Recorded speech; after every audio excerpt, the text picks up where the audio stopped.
right, good evening. It's time for Enterprise at 8, and I don't have my notes ready. Why don't I have my notes ready? Oh, there they are. Okay, anyway, good evening. It's Monday, which means it's time for Enterprise at 8. This is Live Long and Podcast Star Trek Enterprise rewatch series. It's been about 20 years. Who's going to say it? 20 years? 20 years, that's right, Kev. It's been 20 years since Harbinger first aired, but we're just getting started here at Enterprise at 8. I'm Jody Simpson, and with me is my co-host and the man who never regresses to the level of a 5-year-old, Adam Woodward. Hello, Jody and Kevin. Hi. I didn't bother to do the, bring everybody in thing. I just brought them all in at once. And of course, who could forget the man who is also known to have bent a few ethics like Archer, Kevin Millard. Ah, come on. Yeah, I guess that's true. It's true, Kevin. Come on. I've known you long enough. It's true. Anyway. I'm also an amateur practitioner of neuropressure. Oh, are you? Well, funny, that's actually the intro that I was going to give to Dave, but unfortunately Dave is not here with us today. He's had some issues that have come up. So hopefully he gets through all those and those get resolved. Anyway, tonight's episode is Harbinger. This is the 66th episode of the series. This episode is about the Enterprise rescues an alien from a massive spatial anomaly, but its lone pilot refuses to explain why he was there. And in other words, Reed and Hayes confront each other over their roles on the ship. Well, it's about time. You know what? The best part of this episode wasn't the alien. The best part of this episode was watching Malcolm get his ass kicked. I love that the A story is totally forgettable in this episode. Yeah. Like, you're just like, meh. Who cares? Let's see Malcolm get his ass kicked. True. The two subplots were like the what we wanted to see for sure. Yeah, exactly. All right, let's get these screenshots up and let's get going here. The jealousy episode. The jealousy episode. Yeah, they could have called it that, actually. It would have been fine. There's actually 3 plots in this episode, realistically, but yeah. But one of them, I guess, doesn't really matter. But anyway. All right, so I'm going by Dave's clips here, so I don't know exactly what he's clipped out here, but I think this is part of the recap part where they're showing like part of the Xindi and stuff. Big recap tonight. Yeah, so basically they're like, oh, look, all these spheres and stuff. Oh, look, there's stuff going through the ship. Yeah, okay, well, anyway, we've seen all this. You know, if you really want to know about all this, just go back a couple episodes, you'll find it. But basically, it's just showing the Xindi stuff for the most part, including this guy, which I can't remember his name. But he was the religious guy that ended up taking over the ship. And there's Hayes himself, the man himself, the guy who covenantly can say, I punched Malcolm in the face many, many times. He detached his retina. That must have been a hard shot. And here's Hoshi for some reason. And here's that was an old episode that when they were talking when they first came on board at the beginning of the season. Oh yes, you're right. And remember they were talking or flirting or whatever it was, but long and short is she was saying you gotta do something on the ship. And he's explaining his role, but they didn't go any further. Oh, okay, fair enough. Because really, I mean, we've been 15 episodes in now, and really we've seen a little bit of him, but not too much. Yeah. All right, and then we have T'Pol and Malcolm, and then we have that's Tegra, right? Tegra. When they were doing a little ruse on him to get more information, there's them watching them, and this is something. And there's an explosion. And oh yeah, so this is when Trip died or was dying, and then Sim showed up. And that's more of the. Is there recapping the entire? See, I didn't. Oh yeah, I didn't guess this on the one that I watched. Well, you see, I skipped it, right? But I guess Dave decided he was going to take as many. I think we just get a recap of the entire season. Okay, so we have a black screen, which I think means where it actually starts. So it kind of starts off with the Vulcan neuropressure thing again. Hey, those aren't T'Pol's feet. Wait a second. Those aren't T'Pol's feet. I know them very well, might I add. And that's creepy. And it's Corporal, what the hell is her? Cole, that's it. Corporal Cole, who's a badass in her own right, I guess. And apparently he's been doing a little medical practice on the side, I guess. Let me show you what I've learned. Yeah. Let me show you what I can do. But anyway, and he's doing the old massage thing, and she seems to be okay with it. And he's still doing that, and she's clearly okay with it. Still okay with it, apparently. Yep, she's okay with it. I don't know why we have this many screenshots of this. But anyway. So anyway, they talk about a bunch of things, and he's like, I learned all this from T'Pol, blah, blah, blah. And she's like, that's great. And then there was a little bit of a smoochers. And she's like, okay. And apparently he's telling everybody that they're just friends, over and over again in this episode. I don't know how many times Nothing happened. Nothing to see here. Nothing with Well, he's a Paul. gentleman. Nothing with her. He's a gentleman. He doesn't want to tell people, right? So anyway, but yeah, obviously they're seeing each other. And then we get the opening thing, blah, blah, blah. And of course, here we go. Here's the Enterprise flying through. There's our title card. And we start off with... Before we get to this, yes, go back. Because, like, where am I going? Don't you feel a little awkward the fact that he's using these techniques that he's learned from T'Pol on her? I mean, I can see why, but just like... I don't feel that awkward. It is a TV show. But it's a TV, but for him, like, I mean, come on, you're not even using your own moves, buddy. You're just going with... Yeah, he's literally using the moves that he learned from the girl that he You wants. gotta use what works when you're in space, right? It's true. You're not out there. You gotta act more like Admiral Forrest. Yeah. You gotta leave it up to the guys that are out there. We'll leave it to you. You guys know what's best. Yeah. All right. Oh, we have some comments here. Oh boy. Jody looking gangsta. Oh, okay. I wasn't aware I was, but okay. I'll take it, I guess. And Sam also points out that it's actually only 19 years, and that's the reason why we say about 20 years. 19 years? 19 years just isn't as fun to say, and Kevin, I think, did a bang-up job of saying Actually, 20 it was years. both of us at once, by the way. Was it both of you? Oh, I only heard Kevin. I'm sorry. I'm going to have to get you to you can watch it later, Jody. It's okay. All right, I'll watch it later. Sounds good. All right. Anyway, all right. Let's get away from creepy. What's his name? So Harbinger. Wait a second. So that that's the something. Something is about to come or something about to follow. Yes. Right. Yeah.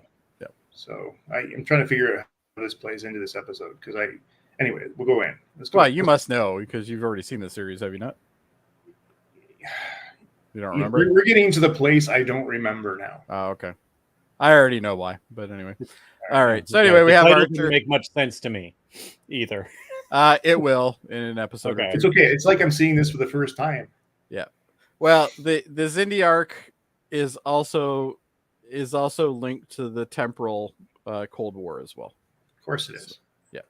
Because, why have one when you could have two? Anyway, here's Archer, and I believe he's talking with Malcolm, if I'm not mistaken. But I can't remember. Yeah, it is Malcolm. There you go. Oh, yeah. This is the scene where he's like explaining. We got to get more of roles in for the Mako now. They got to earn their keep. Yeah. Which They're just literally been on a pleasure cruise so far. Oh yeah. Well, they're go. barely there, and when they are never- there, they don't show up for anything. It's like, okay. Yeah, they're never on the shuttlecrafts. They're never on the away missions. No. And now we know Malcolm has been keeping them away because he's a giant dick. He is a gigantic douchebag. Anyway. All right. I don't remember anything to do with this. Yeah, anyway. All right. So basically, they're just Malcolm's bitching. That's really what this entire scene is, for the most part. Just him bitching about the Makos. And he clearly has an issue with Hayes as well, which we obviously learn later on. Or we even see later on, which makes it awesome. But anyway, Archer's just kind of like, yeah, okay, fine. Like, that's basically it. Like, Archer's barely in this episode, really, when you think about it. Like, he's not the main focus of either of the storylines. He's part of one of them, but that's about it. But the forgettable one that no one really cares that much about. But anyway, I find that he is, Malcolm again. Like right off the bat, he's like showing his insecurities. I'm not good enough. Why do you need this guy? Like I just can't stand Malcolm. It just all came back tonight. Yeah, just This when you're like, episode doesn't help his character at all. no. Now, I will say though, in the 4th season, he does do a lot of redeemable things. But this Yeah, I'll wait season, for that. yeah. I'll wait. But tonight, no, he definitely looks like crap today, for sure. And then here's T'Pol, and T'Pol's hanging it with Phlox, and obviously he's doing his I have to feed everything in front of everybody thing, because that's literally, if you in the sick bay, you see him feeding somebody. That's just all it is. He's always feeding something, eh? Like, yeah, his pets are just brutal taskmasters. Exactly. I'd kind of like to go see that. Something always going on in sickbay. Yeah, so this teleplay is by Manny Koto, and obviously the story is Berman and Braga, the dream team. And David Livingston is the one who directed this episode. And here's Phlox. Now, the one thing I always like about this show is every time we're in sickbay and we see Phlox, he's always got something interesting to look at. Like, there's always like another creature that's there. You know what I mean? So like, we haven't seen this creature before. This is like a starfish kind of thing by the looks of it. Mm-hmm. But either way, still pretty cool. I can't remember what this discussion is even about. They're talking about Cole coming in with headaches because Tucker. This is where she finds out that Trip has been that's doing right, neuropressure with Cole. Yeah, she finds out that basically, like, he's playing doctor with a girl, which is clearly smart move on his part, I guess. But anyway, and I love how disinterested she is in holding this thing. Like, she's so preoccupied with what's going on. She's like, it just, that's a good clip actually on Dave's part. I like that one. I love that you see it in her immediately, the jealousy in her immediately. Yeah, but Wow. I also are jealous though. No, she's not jealous, but she's jealous. No, not at all.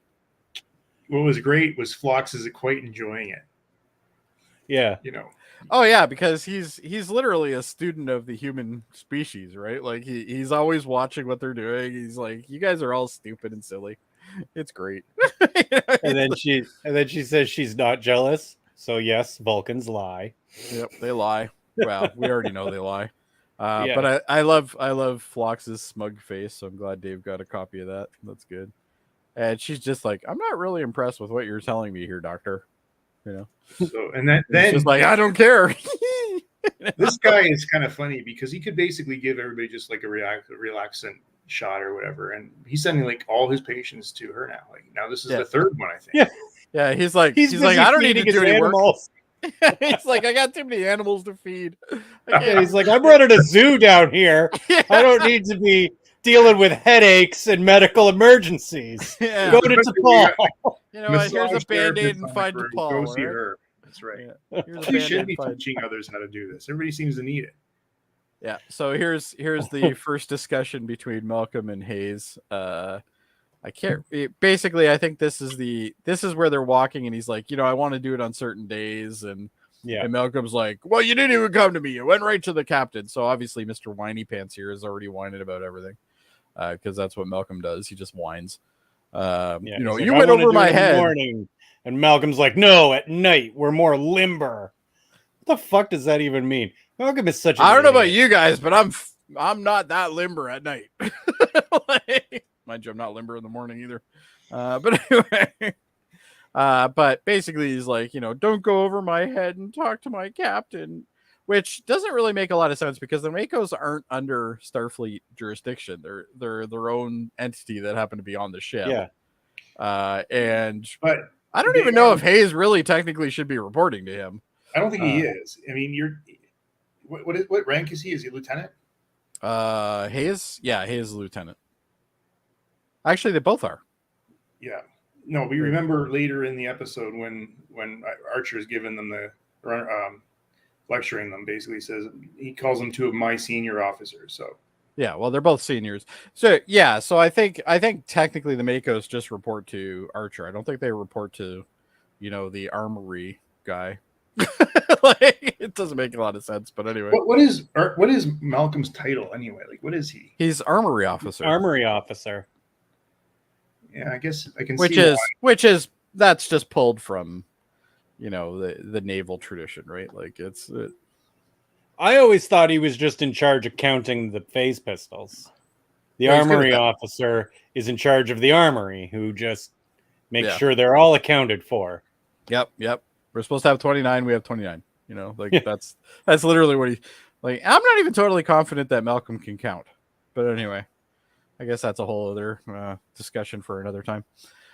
But basically, Hayes is just like, you're kind of a douchebag, but okay, I'll go with it. And then, oh, hold on. Who's that? Who's that guy right there? Guys, Yeah. who is that? And he He talks He looks familiar. Totally looks familiar. I don't know. It looks kind of like that Mayweather guy. There's Travis. He's right there. All right. We're good. Anyway, I had to use that graphic, works. guys. I made it. It works.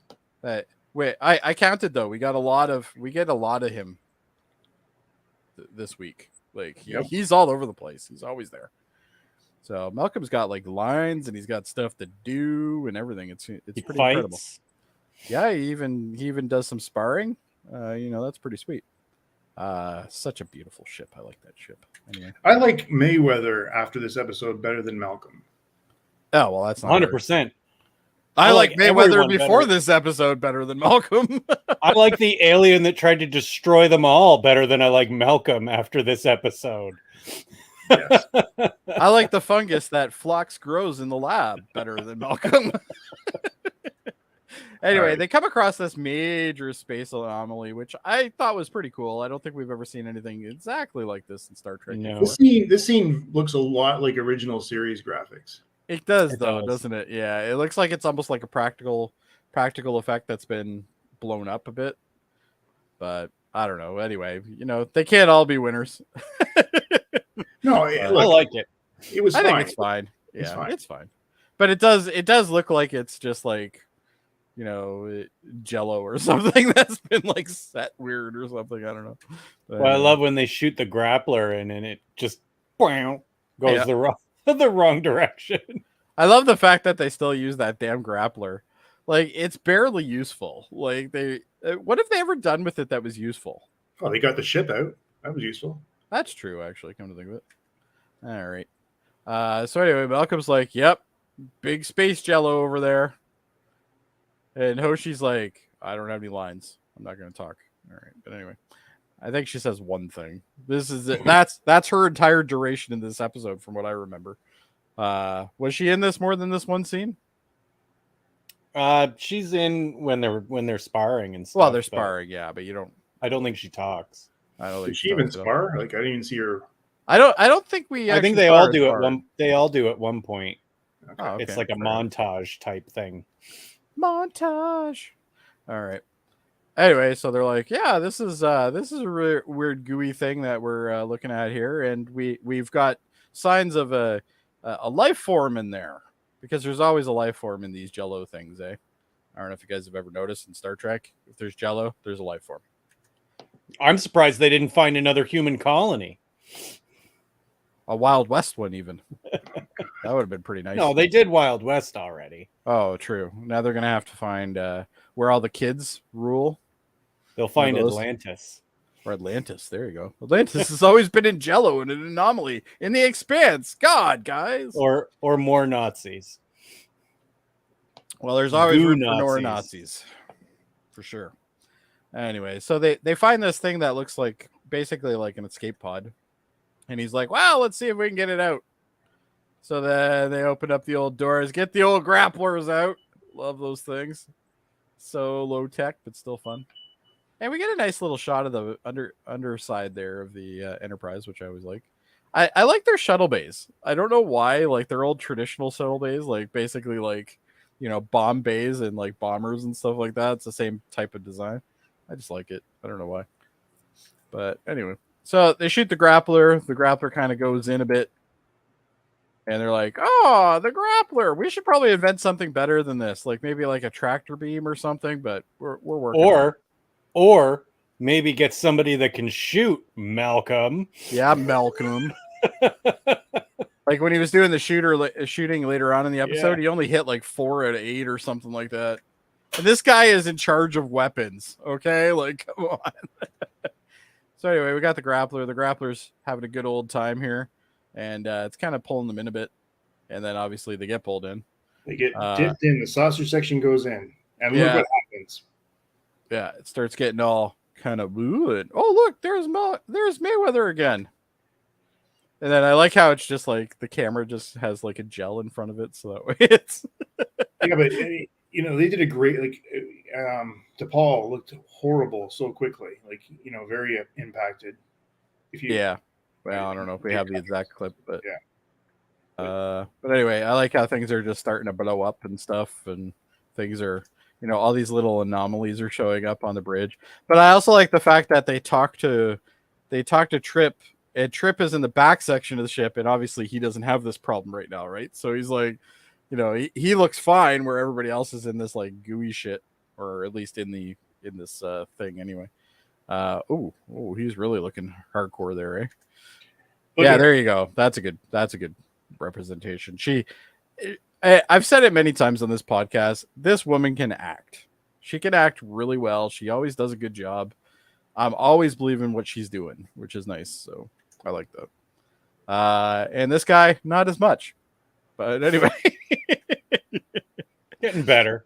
And so they call over to Trip, and Trip's like, yeah, we got some problems here, but I'm not in the gel, so that's cool, I guess. So he anyway, backs him out. Remember, the helm's not responding, so he does the work. Yeah, he does. He basically manually takes over the engines and just says, full back and full reverse, and we're on our way. And eventually he pulls them out, and then all the anomalies kind of disappear. Malcolm looks confused, which is normal for Malcolm, so we don't really know what's going on here. And there's another confused face right there. What happened? So anyway, this scene to me again, it just seemed odd. They just haul this in. They don't have any discussion what could be in it. There's no scanning, nothing. Let's just open it. And like when it comes to like quarantine proterols, they don't seem to have any. Where is like the force field, or where is this thing was in an anomaly that clearly can affect you. So the first thing that you should do is beam it on your, pull it into your ship and open it up. All we know is a humanoid inside, which they've had a lot of luck with, by the way. Bringing them every single time they come across a humanoid, it's always been a good experience for them. But anyway. They're not even putting on their EVA suits. There's nothing. It's just ridiculous. I don't know. Anyway, anyway. Sam says, I'm seeing this for the first time because I was about 1 month old when this episode came out. All right.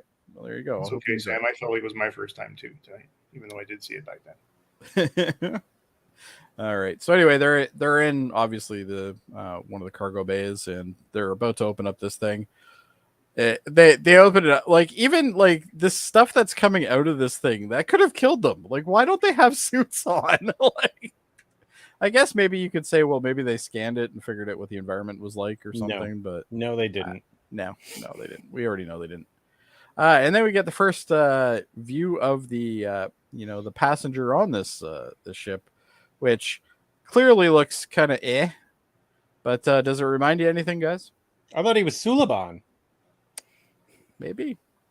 But anyway, you never really know, and I like the fact that they don't tell you at all.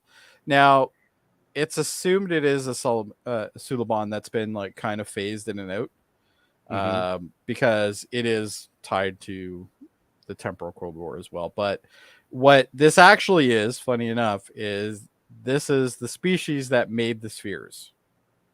So, which is also linked. So there is a lot that it could be, but I'm pretty sure that these are the creators of the sphere, because they had the ability to harness multiple realities and stuff like that, right? So I'm pretty sure that's what it is.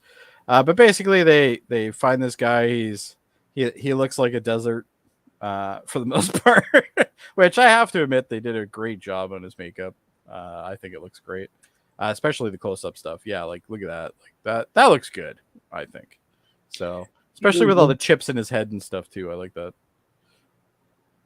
Except for the thing around his neck, I'm not totally sure about that part. But anyway, Dave would say he doesn't like his uniform, so we'll just. I think that it's very too Solomon looking. Honestly, they're going to differentiate the two species.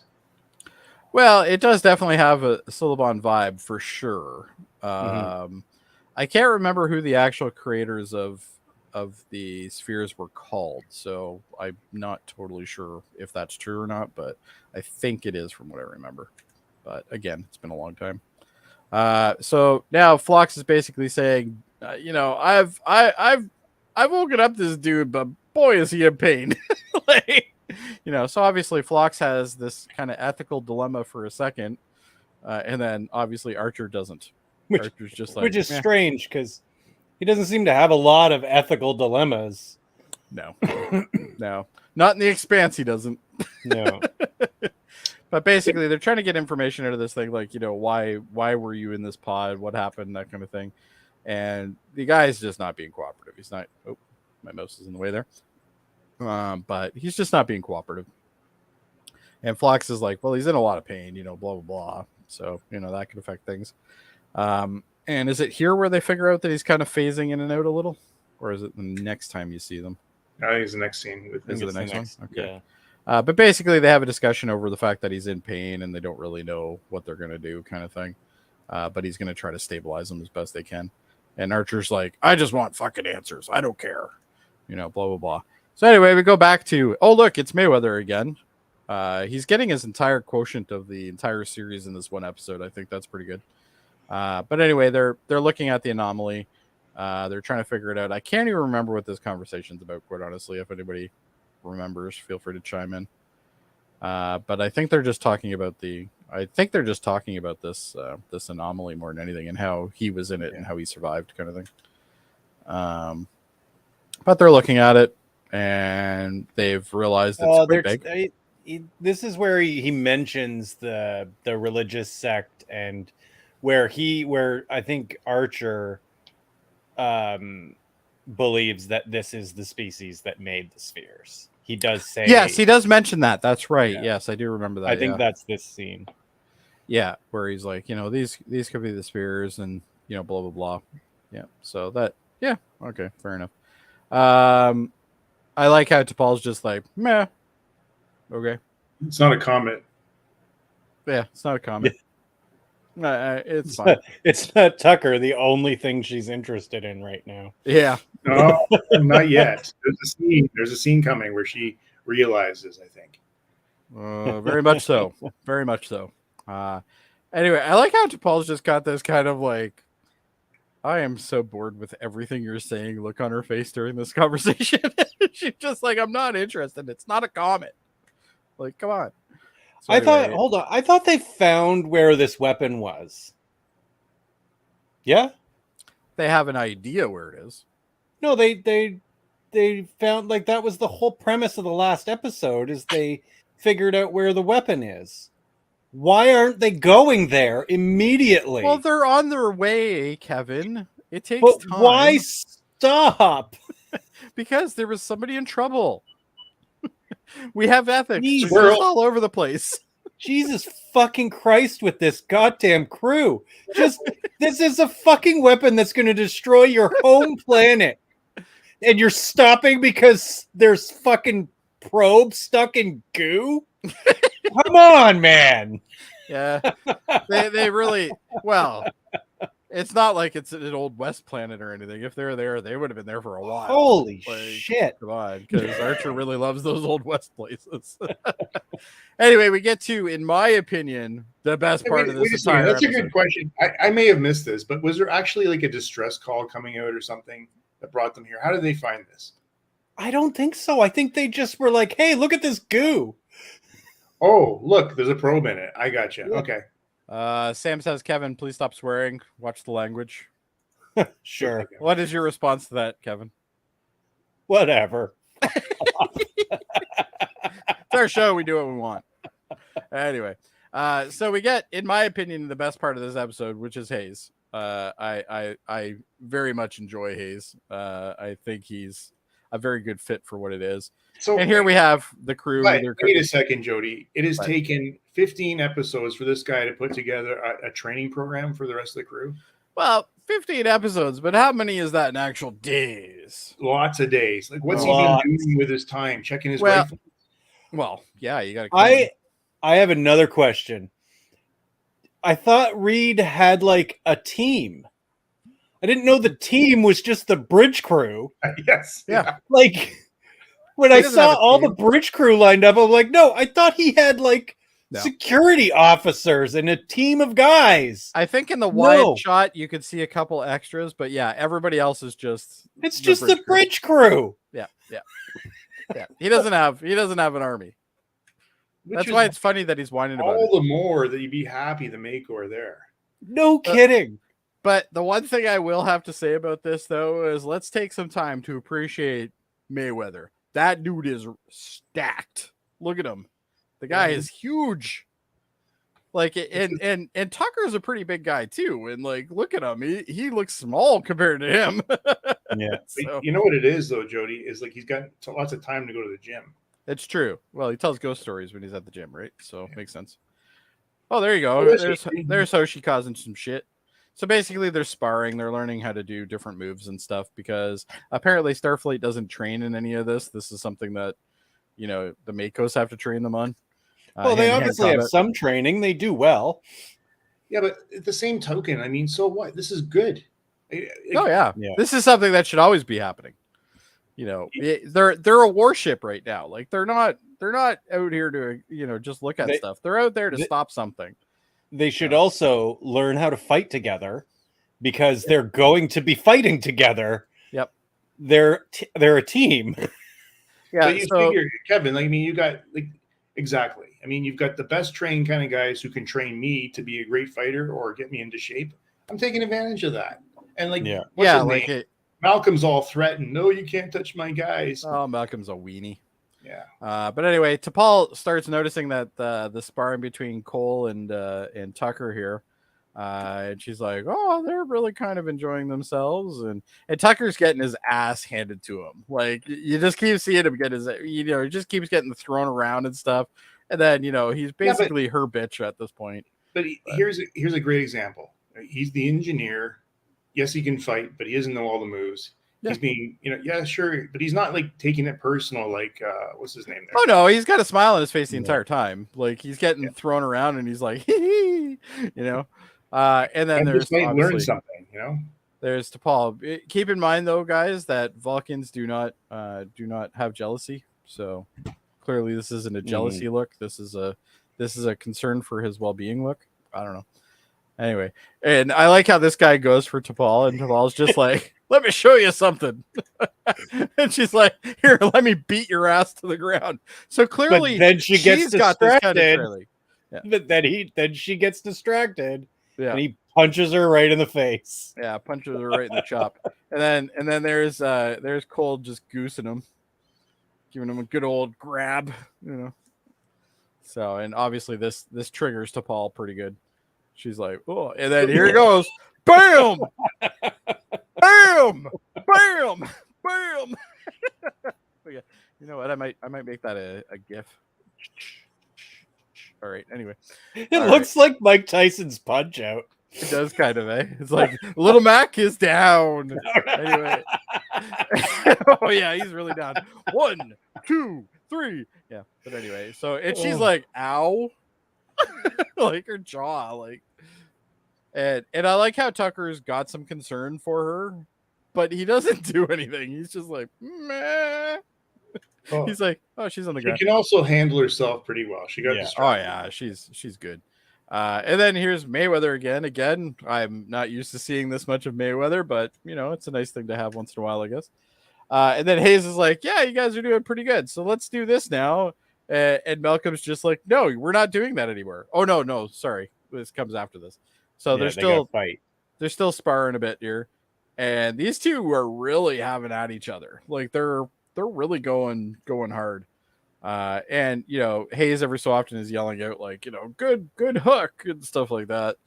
And Malcolm's just like such a douche. Like he's just he's on looking this happening, and he's like, I'm still an ass, basically. But I know why his parents don't like him now. Like, oh yeah. If my He's kids were like that, I would disown them, brutal. man. He's Yeah. brutal. So, but anyway, so you have everybody lined up, just kind of watching this fight, and here's smug asshole here. He's like, ugh, ugh. So anyway, but at this point, you don't know if Malcolm is trying to cut it short because he's worried that somebody's going to get hurt. But like Mayweather's getting his ass kicked. Like he's doing some ass kicking too. But the two of them are clearly like he's bleeding. Like he's got blood running down the one side.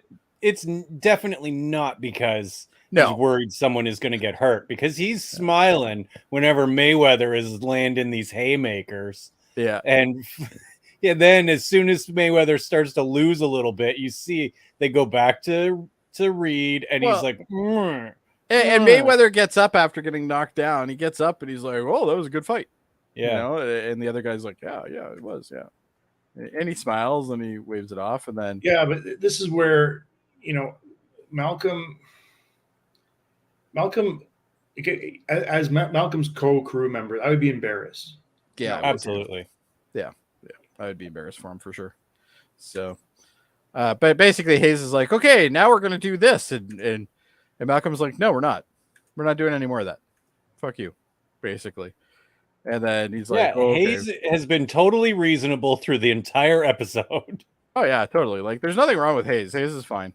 So anyway, now T'Pol and Trip are looking at this like pod thing that this guy was in, and the thing comes up where basically she's like, "I understand that you're treating people with Vulcan neuropressure and blah blah blah blah blah, and that's not advisable to do, and you're under my supervision when we were doing this, but you have no supervision right now. Like, you could hurt her, basically." But there's like, Trip again, just with a smile. Look at that shot. That's a great shot. Come on, like he knows what he's doing. Yeah, totally. He's truly figured it out. He's already figured it out, and now he's playing. You like me? He's like, tee-hee. Yeah, and she's like, we don't experience jealousy, blah blah blah. And he's like, yeah, we'll see. But anyway, and they're talking about. Oh, and when she's like, and she touched your bottom. Yeah, and she touched your bottom, or your behind. Behind is what she says. Yeah. So anyway, he's like, yeah, okay, well, we're just friends, whatever. So they're looking at the pod. They're kind of doing that. She's like, oh, this is kind of interesting. It's got all these sensors and stuff. And he's like, whatever.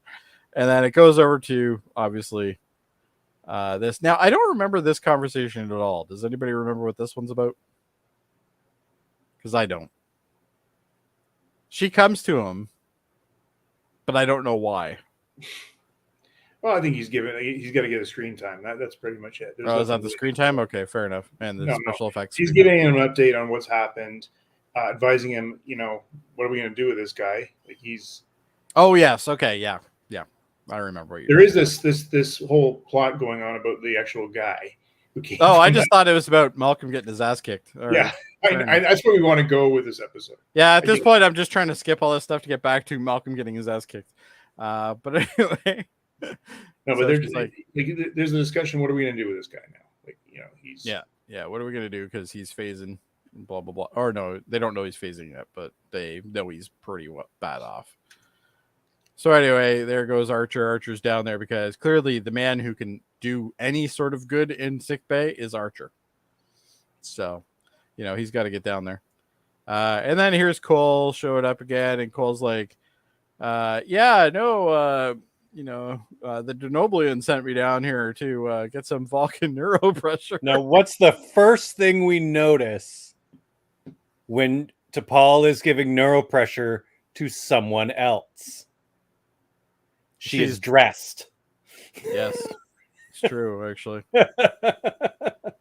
Yeah, she's like fully clothed. Like there isn't even a midriff there. Like it's never with Trip. Oh, yeah. But yeah. She's practically got a turtleneck on. Oh yeah, like she's close. She's almost near snowsuit level here. Like, come on. Anyway, but I like this Cole character though. I hope we see more of her. I can't remember if we do. It's a neat little angle, I guess. But basically, I was waiting for I did like that one part where she like squeezes too hard, and Cole's like, ooh, and she's I think I think for T'Pol, she realized when Cole was talking about Trip as being a gentleman, polite, blah blah blah, and he's got great arms. And then that's the scene where she goes, "Oh shit, man! I know all this. Like, why am I not acting?" Yeah. So. Yeah, but this is an interesting conversation between the two of them for the most part. Like, I don't know how interesting it is, I guess, but again, she's calling out everything that she sees in Trip. Yeah. And T'Pol realizes she sees the same. Yeah, and T'Pol is now learning that maybe she does actually like this dude. And then we go to the next scene with Hayes, where he's got this device that they developed on Jupiter Station, and it's basically like a targeting system to allow them to, obviously train on targeting. So anyway, and I like how Hayes is like the first person he calls out is obviously Malcolm. He's like, "Yeah, okay, Malcolm, let's see you shoot stuff." Malcolm's like, "Okay, I guess." But wasn't this like? Didn't we have a very similar scene in season 1 or 2 where Malcolm was showing everybody how to shoot? Yes. Something similar to this, but not so in theory, Malcolm's been able to practice for 2 years now. Well, he clearly isn't, but it's he'll practice on Tuesday. Yeah, before lunch. So anyway, he starts shooting these little like orb things that show up. I think he gets like 4 of them. 4. Yeah. So anyway, they're all just kind of watching him, and most of them are like, "How can he be this bad? He's like the give us a chance. I want to try. Yeah. 4 on level 2, no less. Yes. Exactly. Level 1. Because only children start on the first shot. Yeah. So anyway, he's like, "Oh, 4 out of 8. That's not bad," or whatever he says to him, and Malcolm's just like, "Fuck you, dude." Like, basically. But I like how the Makos are just kind of all like, just kind of just vibing there, and like, these guys are vibing too. But Malcolm's got this like sourpuss face on him. He's like, "I'm gonna kill my mommy when I talk to her next," that kind of thing. So then Hayes ends up doing it again, and Hayes clearly is much better at it. He gets 9 on level 4. Yeah, 9 on level 4. So he's. And I think this is where the rest of the crew were like, "Okay, well, we really can learn from this guy. Like, this guy is clearly here to help us," and that's, they're all kind of like, all right. Well, who would have thought they'd be good at their specialty? Yeah. Trip actually says that later. Like, Yeah. Stop freaking fretting, man. Like, they're here to help. Yeah. Stop treading on them all the time. Yeah.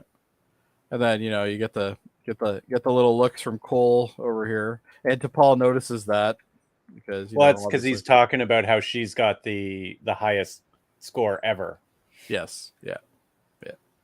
And there's. But would have been great actually if T'Pol did go up and hit like 15. Yeah. Then we get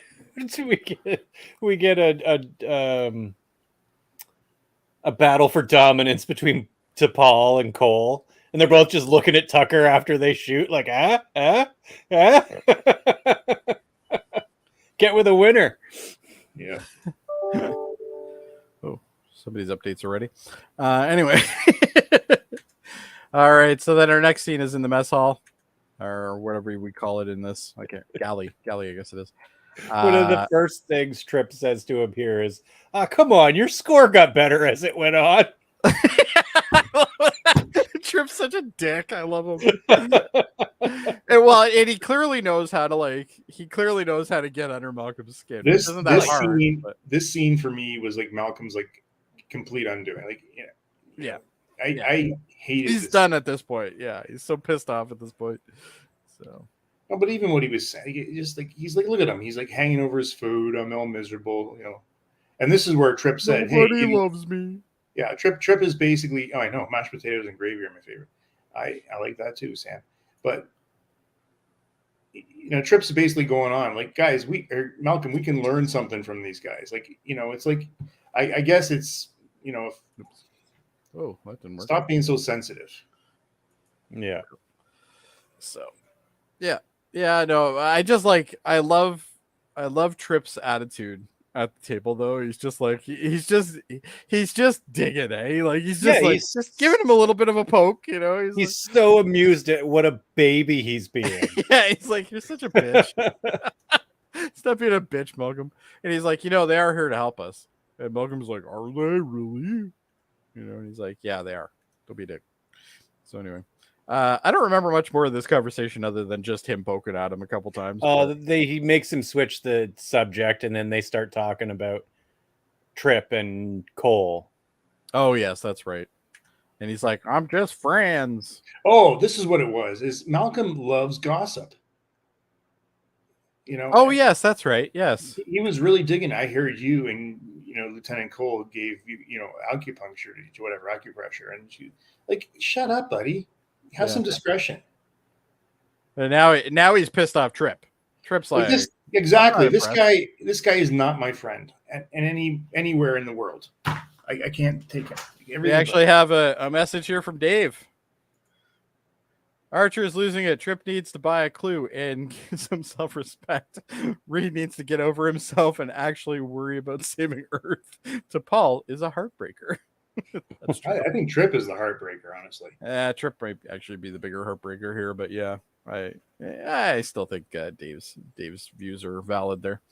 But anyway, so oops, I've lost my thing again.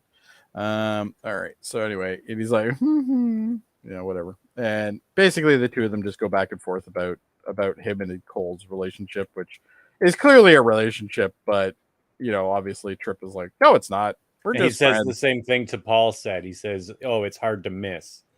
Right? Like Kevin, I've been your friend for a long time. We have never kissed. So, and we're never going to. So, I'm sorry if that hurts you, but well, it is a little disappointing, but I think I'll be okay. I'm sure your wife is more happy about that than anything. But I was playing the long game. Yeah, we are playing the long game here, Kevin. But anyway, don't worry, Adam. You can join. But anyway, we got another season to go here, guys. I don't know if I can take this. Anyway, no, but basically he's like, yeah, no, we're just friends. It's like, clearly, you're not just friends. Come on now. But anyway, he's being a douche. But anyway, they're all kind of like, this is the douche table right here. He's a complete douche, and you want to I want to hit him. Yeah. They did not do his character any favors in this episode. No. Yeah, he's such a miserable ass, and Trip is kind of a dick in this scene too, but no, he's not. Actually, I think that he's just like, stop freaking playing the rumors and pay, just mind your business. Well, and that's really what the whole part of the scene really is Trip kind of basically saying, how about you stop being a whiny bitch and stay out of my business, basically is what he's kind of saying, but he's not saying it like that. So Sam has an interesting comment here. Where is it? Just skip to Mirror Darkly and then go to TNG. Mirror Darkly is a great episode. It really is. It's one of my favorites in all of Star Trek. That's one I've seen. Is that a two-parter or just a single? Two-parter. Just one. No, it isn't. It's two-parter. Is it a two-parter? Oh, I'm almost positive it's a two-parter. I could be wrong though. Hey, stand by. Now you have me thinking. All right, maybe you're right, actually, Kevin, because I remember we did it as a radio theater. I don't remember it being a long one. I've seen it. I've seen a Mirror Darkly. Yeah, I don't remember. Anyway, let's just move on. Well, Adam finds that out. He's our fact checker today. But anyway, so we go back to the alien, who is very crusty, and again, I love his makeup. I think they did a great job. But at this point, Archer is being kind of a douche. And I hate Trip, worst character in history. I wouldn't agree with that, but anyway. I don't agree with that. There's way worse characters in Star Trek than Trip, trust me. Malcolm being one of them. But anyway, so at this point, Archer is kind of grilling this guy. He's trying to get information as to why he was there, who is he, where is he from, that kind of thing. And this guy's not having any of it. He's not telling him anything. And Phlox is like, he's kind of not feeling good. Like, leave him be. And Archer's like, no, we're not going to help him. He needs to give us information or we're not going to help him. That kind of thing. And it's like, here's where the ethics thing comes in. But have you figured out if it's a two-parter yet? Sam says it's a two-parter. It is. It is a two-parter. I thought it was is. a two-part. Okay. They even well, you might have watched it on Netflix and it might have been just in one big episode or something. But because I don't think it's not like a season ender or anything like that. It's I'm pretty sure it's just a 2-part episode in the middle of the season. We did it a few years ago on Radio Theater. I thought it was a one parter. Well, you never know.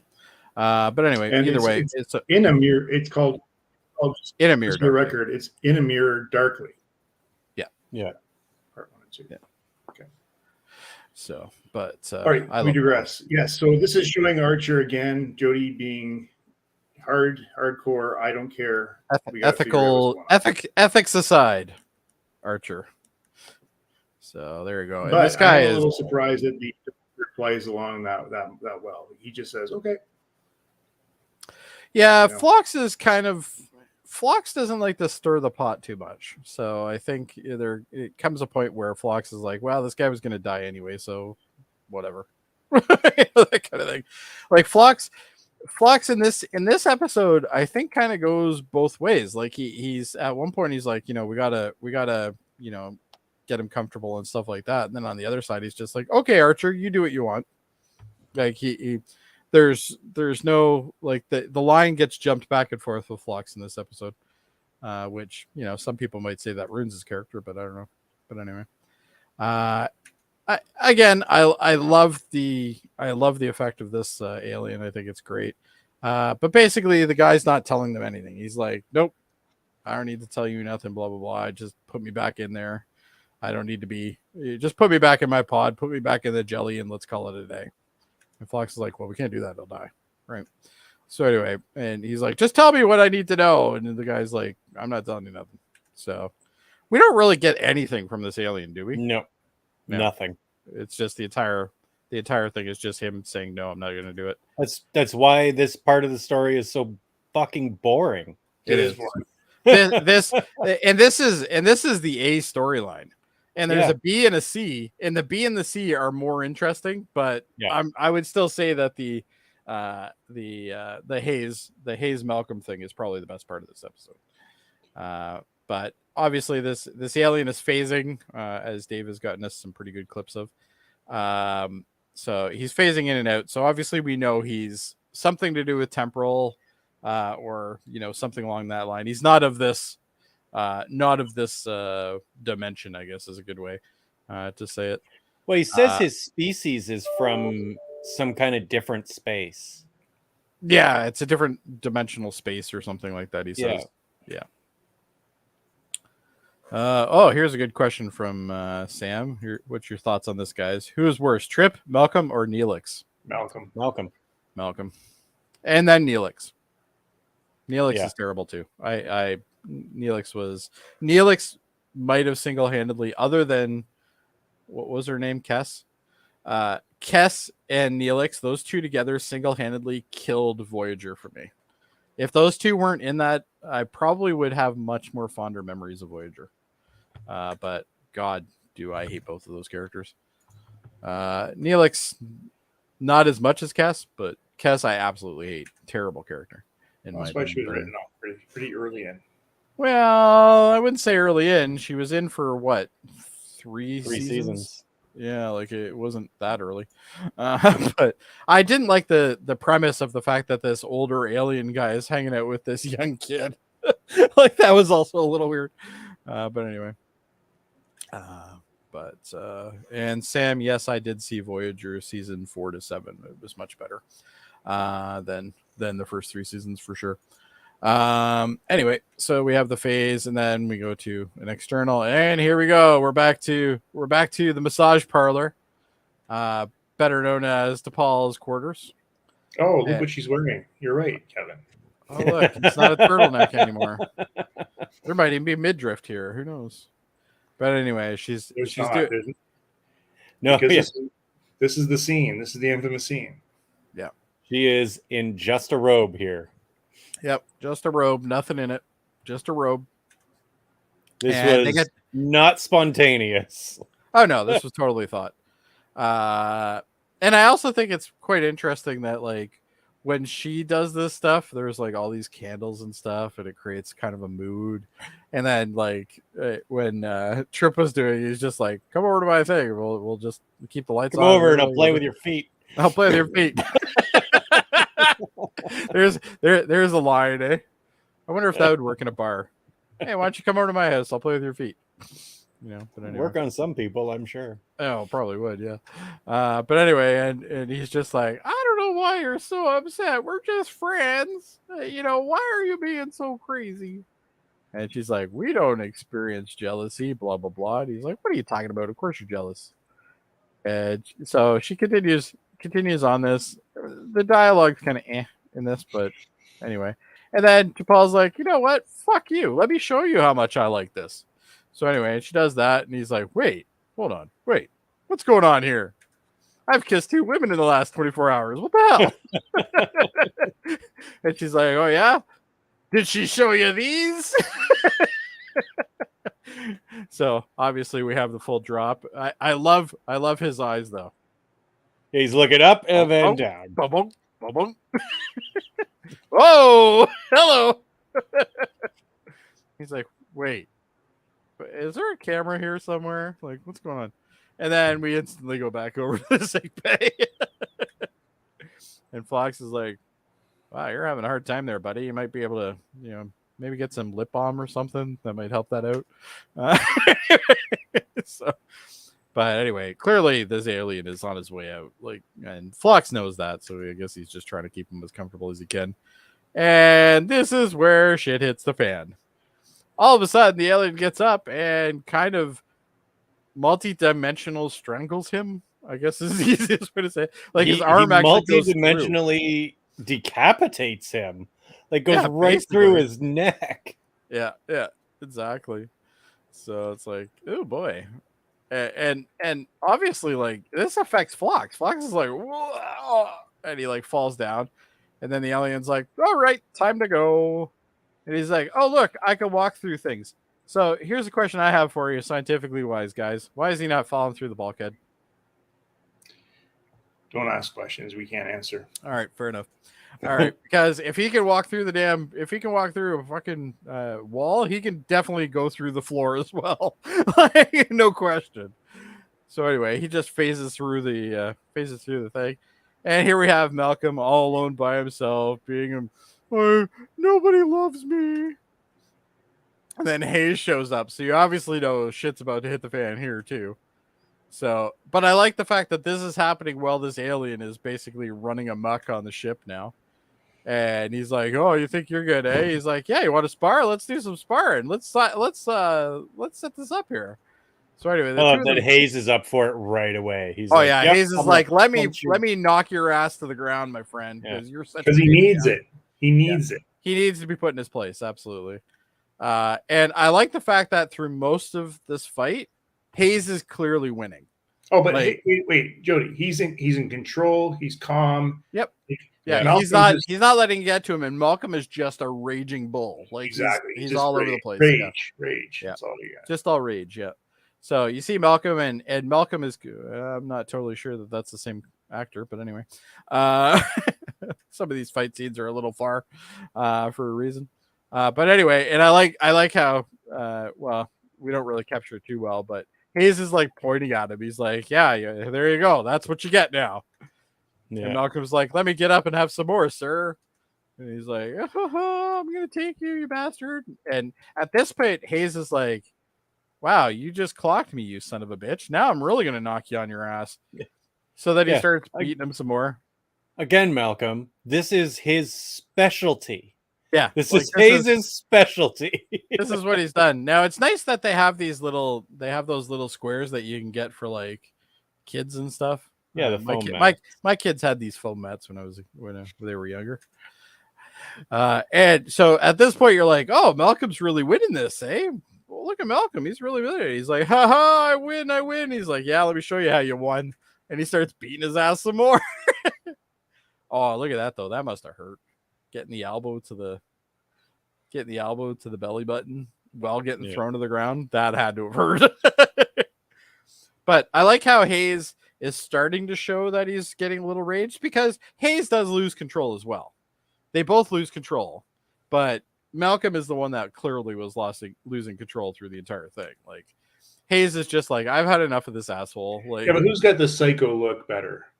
You know, oh, it's clearly Malcolm. Like, yeah, maybe Yeah, Hayes is Hayes going. looks confused. Like, Hayes fuck, is going. buddy, I Hayes is just like, beat I thought you. we were sparring. Like, Yeah, Hayes is like I got to put this Oh. guy down before he hurts somebody. we didn't get the first part, but that's the uppercut. Yeah, there That it was is. a good one. Yeah, it's like Hayes is like, fuck, I'm so confused. We're on the same team. And Yeah. this guy, Hayes is like, why do I have to kick your ass? Tell me again. And Hayes is like, yeah, you done now, bitch? And Malcolm's like, no. And then Hayes picks up his coat. This is clearly the end of this. Okay. Hayes Yeah. is like, I'm not doing any more of this shit. You're getting out of hand. And he walks away, which is what you do, right? Well, anyway, and here comes lounging Malcolm. You know, he's yes. like, What move "Hey, is this, Hayes." Malcolm? Where did you learn this stupid move from? Yeah, this is like the flying retard monkey guy or something. I don't know. Anyway, so they fall through, and I don't know how he would have ended up in this position if he was thrusting towards him, but somehow they're in this position. I don't get it. But anyway, and I love how this like ensign just kind of walks by and he's like, and I think Malcolm gets up and he's like, as you were or something. And then Yeah. the guy's like, okay, see ya. I'm leaving. And then he gets clocked. I love that. It's just you don't even see the fist. That's how fast it is. Yeah. You know, so anyway, and the guy's just like, I hate Malcolm too. And he like walks away. So, but at this point, these two are still fighting like assholes. And they're clearly like going at it. Like, this is, oh, look at the rage on him. I have to give the actor credit, like the guy who plays Malcolm credit. He's definitely got the rage thing down. Like he's like, it's totally believable. So I'm not sure what he's trying to do there, but he's an officer on a Starfleet, correct? You know, like, guys. Yeah, he shouldn't be doing this, and neither should Hayes technically. But Hayes is defending himself at this point because he was attacked. So, but anyway, neither one of them are acting correctly technically. But anyway, Hayes gets kind of knocked. Malcolm gets back up. Hayes is like, "Yeah, this is horseshit," and put him up. It's like old timey boxing. Yeah. You learned that one from your dad too, Malcolm. But anyway, so we have that. Oh wow, we're already an hour in, guys. Well, we're in an episode anyway. But I like this scene where this like just crewman is like she's in her room, and all of a sudden this guy just walks through it. She's like, "Oh, that's strange." That's a good clip there. But anyway, and T'Pol is now in completely different gear. Well, she's going like, okay, we can track him because he's walking through bulkheads. Yeah, he just keeps breaking things, so we can track him based on the stuff that keeps getting broken, basically. And at this point, the two of them hear over the thing that they have an intruder, blah blah blah. You know, get to your stations, that kind of stuff. So anyway, the two of them are like, okay, we got to stop fighting. And T'Pol's just like, yeah, I know where he is. He's at so and so, so and so. So now these two guys show up. Malcolm's got a pretty cool phaser because I like those phasers. And there you go. I like how theirs is blue though. I have to admit, I like the blue better. So wait a second, what is he doing? This guy? He's trying to get to the engine room. But why? Because he wants to blow up the ship. Destroy the somebody ship. Tell us that, or do we just have to? No, we have to assume it. Okay. Yeah, I don't think anything is mentioned yet. But basically, he's on his way to thing, and they inform Trip, and Trip's like, "Oh, okay," and he's like, "Oh, I'm gonna fight you." Yeah, that didn't work out well. All right, so anyway, he's now down on the ground. Malcolm shows up. He's like, "Where the hell is this guy?" He's like, okay, in the, I have a problem with this. They're in the engine room with the most volatile thing on the ship, and they're shooting at it. Mm-hmm. Probably not the best idea. But if you notice, it's Malcolm. They do that pretty often. It's like on the Enterprise D. Where do they test all of their weird technology and all their experiments? Yeah, I never right understood next that to the one warp either. core. It's literally like right beside the warp core. Yeah, Always. It's like they don't have a 10-foot cable. They've only got a 6-foot cable. we gotta stay close So to it's that. got to be outlet. next to that warp core. We gotta go near that outlet, guys. We're not close enough. So anyway, he sticks his hand into the warp core because he wants to make it volatile, obviously, and clearly it's helping. And there's these two are. I'm not totally even sure what Malcolm's doing here, but anyway, I think they got thrown back, if I'm not mistaken. And obviously there's an explosion, and then they decide he's like, yeah, go deal with that, whatever he calls it, do that thing, and we'll turn off this thing or something. So anyway, the two of them have to work together to turn this off. And once they turn it off, this guy starts going phasey, and he's clearly having a bad day. And then at this point, he gets thrown off of it because I guess. How did he go from almost dying to this? Guys, I don't know if I missed something in this episode. No, you didn't. It just happens. You kind of have the impression that maybe it was a ruse, but again, there's nothing that's solid that tells you one way or the other. Yeah, but Phlox is saying he's almost dead. Yeah, but Phlox also doesn't even know what species he is, so it's kind of hard to. It's kind of hard to, I guess, really judge. It doesn't make any damn sense. No.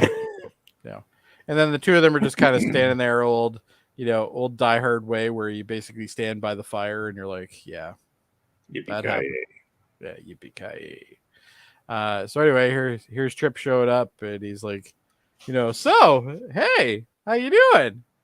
What a night, eh? And she's like, yeah, it was fine.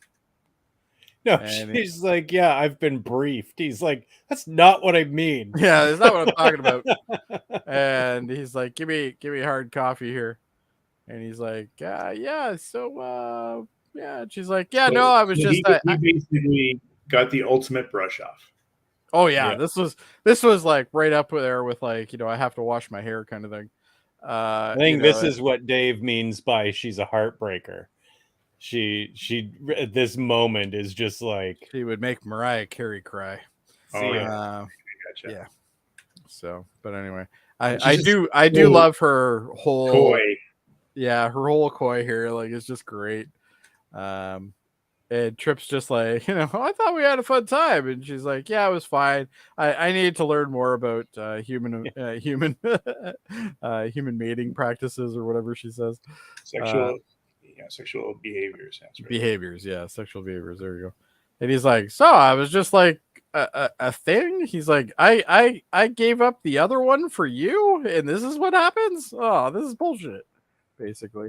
And she's like, is it? And he's like, what?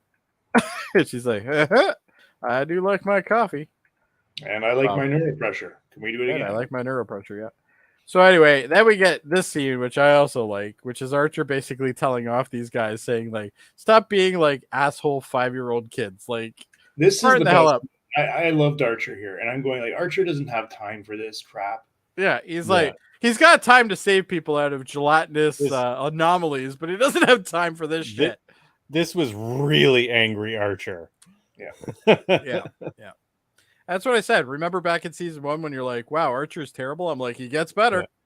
So, but anyway, and the two of them. But if you notice, like, the amount of wounds on the face, clearly Malcolm got the worst of it.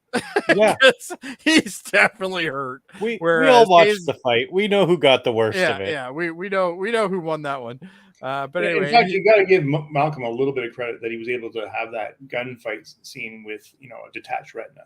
Yeah, that's true. Well, he's got one. Well, actually, if anything, maybe it made his aim better.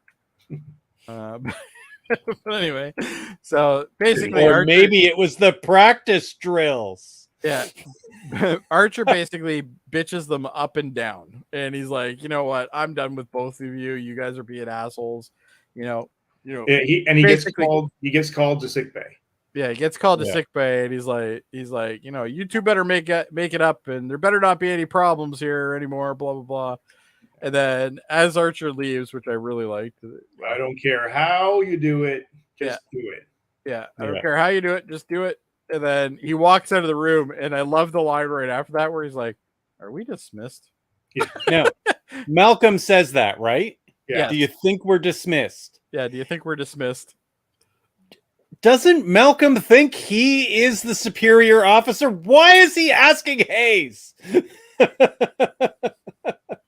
Well, I think technically they both have the same rank. They're both lieutenants. So I don't know. Just Anyway. silly. I think it was supposed to kind of show that the two of them are kind of making up.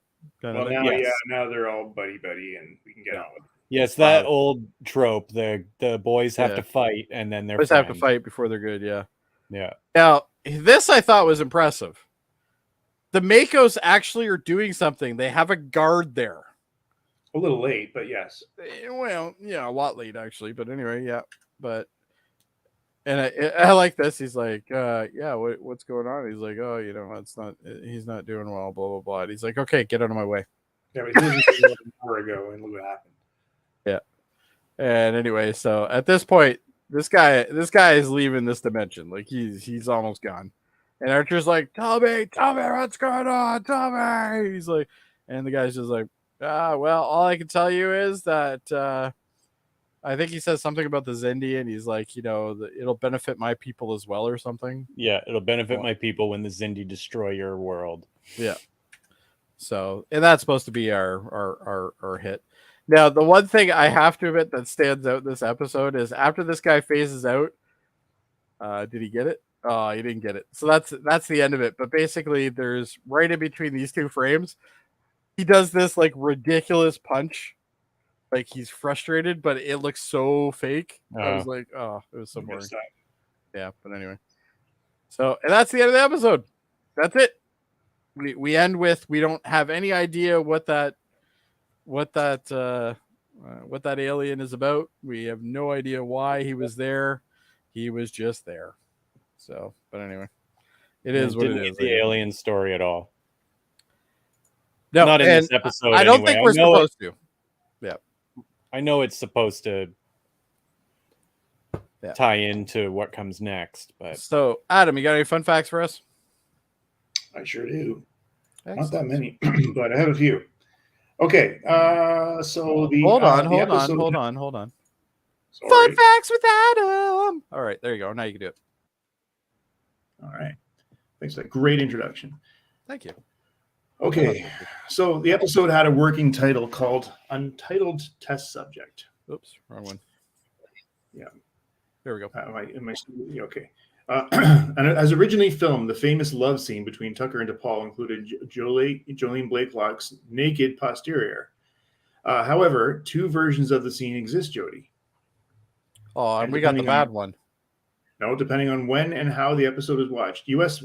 audiences watching the original broadcast on UPN, or later known as the Sci-Fi Channel, were shown a version in which the frame was enlarged, enabling the network to crop the picture just above her bare butt. Aww. Canadian viewers, however, saw the scene as it was originally shot, with Blakelock's butt showing. Oh, Canada. Yeah. We're clearly better. The unedited version of the scene is intact on the DVD release of the episode. However, we saw it again tonight.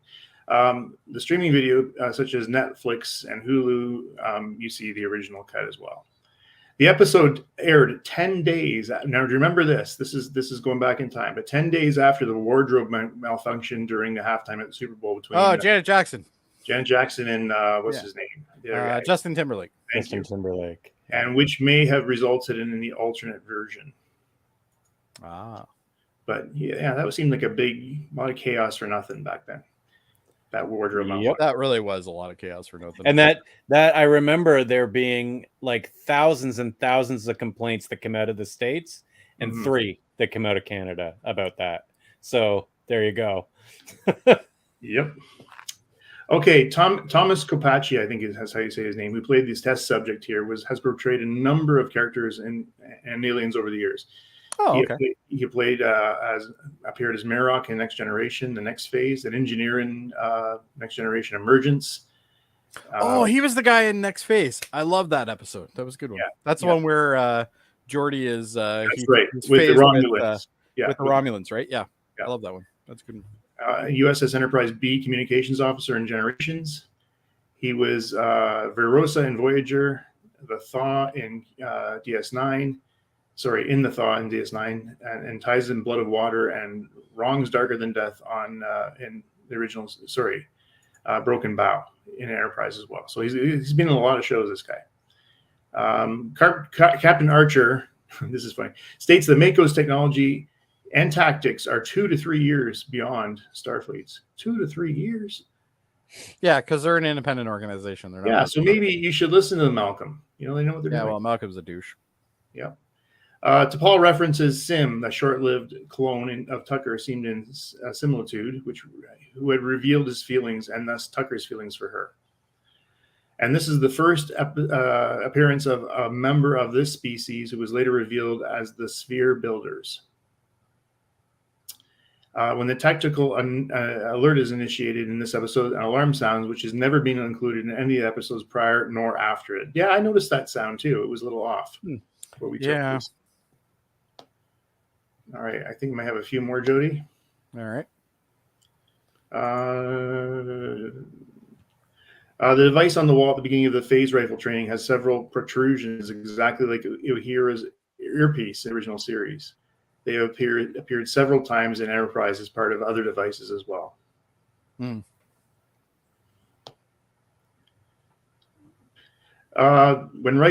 Reed says could be an escape pod shortly after arriving at the anomaly, the sound effect is of a communicator opening from the original series can be clearly heard as background noise. Oh, I didn't notice that. Oh, mine's not working right now. Hold on, I'll get it going. T'Pol reference. Okay, we already talked about this one, and I think that's all we got here. Alrighty. Now we have wait, one more. I'm not putting the banner back up, so you better do it. Yeah, we have this covered before, but Stephen Colton, who plays Major Hayes, previously played Commander Martin Madden, Jean-Luc Picard's new first officer in Star Trek Nemesis. But the scenes were deleted from the final film. There was a lot deleted from Nemesis. Yes. There you go. Now it's working. All right, perfect. So, Kevin, we have a question for you. What's that? Will we see Kevin in the Picard finale episode? No. Which will be Thursday. The answer is no. All right. Fair enough. All right. Any particular reason you want to divulge on that? Or? It is Jack's birthday. Oh, well, then no. Absolutely not. Kids come first. All right. And we have another one, I guess, from Davin, which is, could I interest you fellas in some pan-fried catfish? Hell yeah. I wouldn't say no. That's true. Anyway, all right, let's do... Not enough deleted from Nemesis. I like that. That sounds really true. What's that? Davin's comment there. Not enough deleted from Nemesis. Screw you, Davin. Still better than Insurrection. Anyway, all right. So, Harbinger, I'm going to give this one a... You know what? I'm going to give it an 8 just because Malcolm got his ass kicked. All right, Adam, what are you doing? I'm giving it an 8 as well, and I'll tell you why. Number one, Malcolm got his ass kicked. Number two, I like the subplots. But I kind of wonder what happened to poor Cole here, Corporal Cole, who doesn't, where is she in this whole love triangle? I don't know. I don't even remember if she's in any more episodes, quite honestly. Yeah. Kevin, what are you doing for this one? 7. 7? All right. Yeah, that A story is just terrible. It isn't good. It doesn't. It doesn't do anything. That's the problem. Yeah, it doesn't advance anything at all. Like they could have had this whole episode without that on, and it would have been just fine because they're just warping, just warping to the weapon, and this is their training, and just have it be an episode like that. Like shipboard stuff going on when you're just in the middle of nowhere. Yeah. I like that. I don't know how I did that. I've broken this thing, guys. All right, here, hold on. I have no idea what I'm doing. Why do they put me in charge of this crap? Anyway, all right. So, job, by the way, thank you. So we have an average of 7.6. Davin, by the way, says it's a 7. He sent in his. And IMDb is 7.4. So we're literally right there. And again, director was David Livingston. This was done by Braga and Berman, the Dream Team. And basically this is okay. I don't know why he put Reed in as being the main character, because it's all over the place. This is Reed. You know what? This is almost ensemble. What do you guys think? Yeah, actually, that is a pretty. I mean, we had even Travis talking tonight. And I don't remember how to spell ensemble. Wow. Hey, Oh, Jody, there it I is. looked up next week's episode for you since you're hosting. Oh, you know what? I got the wrong one here. Sorry? Oh, yeah. Go ahead. Go ahead. So next week's is called Doctor's Orders. All right. And that's the Phlox episode. That's it is. Transfer. Yeah, they're going to go through a trans-dimensional disturbance safely. Phlox must put the crew in stasis and pilot the Enterprise himself. I like this episode. I remember this one. Yeah, this is a good episode, and it's very Phlox heavy because everybody else is kind of, out of it because that's kind of what the whole episode's really about. But anyway. All right, guys. Episode of Voyager that's like that, where the Doctor has to... Yes, there is. Well, it's like the Next Gen when Data puts everybody out too after they're what was that? It was like I can't remember the Talaxans or somebody. Anyway, whoever wanted to, they keep going back and screwing it up essentially. Yeah. It's a mystery. It's a mystery we have to solve. It is definitely a mystery. But it isn't a mystery, guys. All the other stuff we have on this channel, including but not limited to various things such as, well, basically here's our oh, I don't know why that says lower decks, but anyway, there it is. That's what I'm looking for. So basically on the Live Long and podcast, in this area, we have a whole bunch of different shows related. We also have what is it? Well, we have obviously us on Monday. We have Tuesday is with Kevin. Kevin, what are you doing tomorrow for DS9 at 9ish? Profit and Lace. Profit. Oh, that's the one where the transgender Quark one, right? Yep. Okay. That's an interesting one. And of course, we also have, I guess on Thursday, we're going to have the finale of Star Trek Picard. Kevin, what are your thoughts on that so far? What are my thoughts on Picard so far? Yes. It's some of the best Star Trek I've seen. Excellent. All right, great. Sorry, what were you saying, Adam? I'm blown away by that. That's fantastic, Kevin. I'm glad we agree. There you go. Yeah. Oh, no, I love it. It's only that one thing I don't like. But all in all, it's fantastic. Yeah. But guys, we also have every week. We also are part of a federation.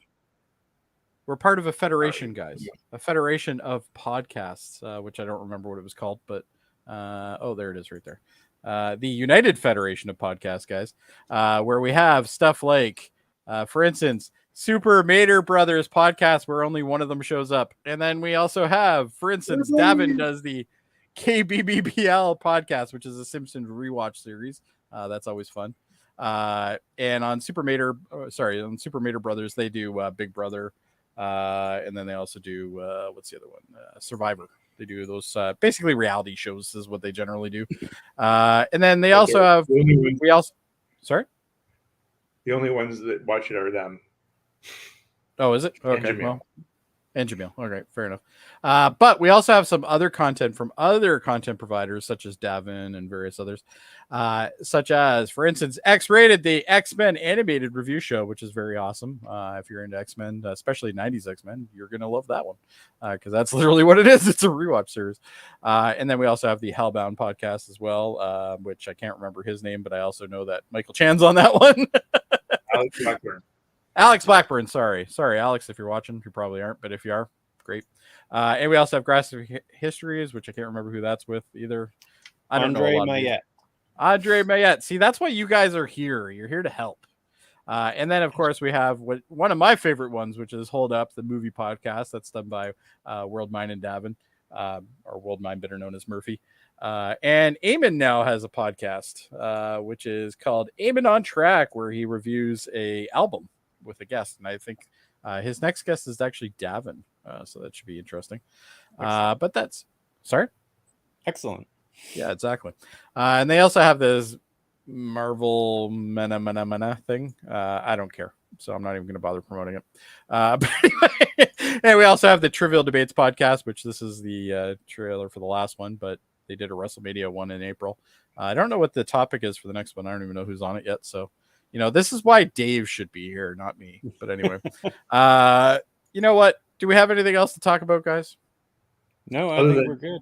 Circling back to the card, I can't freaking wait for Thursday. I'm looking forward to this. It's a bittersweet thing for me because Wait, I 'cause want it to know ends? how the. Well, I think it's going to because they're all getting on. But we'll see what happens. I guess. No, I want it to be the end. Go. Yeah. I want it to be the end. Third time's a charm. Fucking just that's good. It's good. End on a so high good. note. It's so good they got to end it. Like don't do. Yeah. Yeah. I'm hoping for a couple things. I'm hoping they kill off Picard's son. I'm hoping that works out well. They're not going to though. I'm pretty sure. But anyway, because that'd be. But my real question is how they're going to sum up everything that they showed in last week's episode, in this week's episode, and finish the series off all at once. They got a lot to do. They got a lot to do. I'm hoping to see Girardi again. I don't know if I will. I do. I really want to as well. But I suspect it's not going to be. I think it's going to be a little longer than. I'm hoping it is anyway because I don't think they can fit it into the 45-50 minute time period that they have right now. But anyway, I guess we'll find out. All right, guys. Well, unless we have something else here, we did find Travis, by the way, so that's good. So it wasn't a total loss on this episode. But anyway, all right. Anybody got anything to say? Because if not, let's end this shit. Nope. All right, we done. Good episode.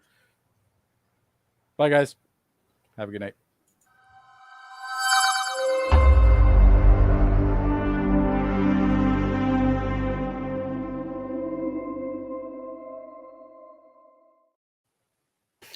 So Kevin, did you? Are we out? We're not out yet, guys.